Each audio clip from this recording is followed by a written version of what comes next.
So ఓవరాల్గా మనం దీనికి సంబంధించి చర్చలోకి వెళ్లే ముందు ఒక్కసారి మొన్న ఏదైతే ఈ మన చిత్తూరు జిల్లాలో టీడీపీ కార్యకర్త చనిపోయారు, ఆయన రామకృష్ణ చనిపోయే ముందు ఒక వీడియో కూడా రిలీజ్ చేశారు. అది చూసి మనం చర్చలోకి వెళ్దాం.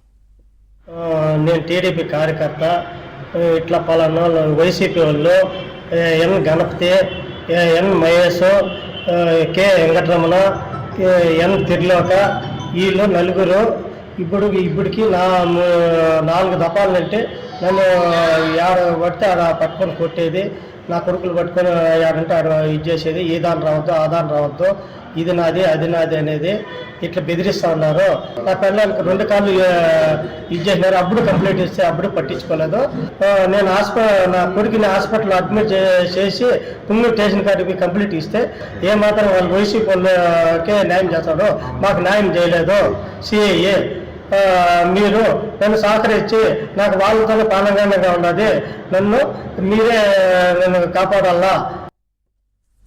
రైట్గా ఇదే అంశానికి సంబంధించి మనం చర్చలోకి వెళ్దాం. చర్చలో పాల్గొంటున్నారు మాజీ జడ్జి రామకృష్ణ గారు కూడా లైవ్లో సిద్ధంగా ఉన్నారు. నమస్తే అండి. అట్లాగే ఇటు బీజేపీ పార్టీ అధికార ప్రతినిధి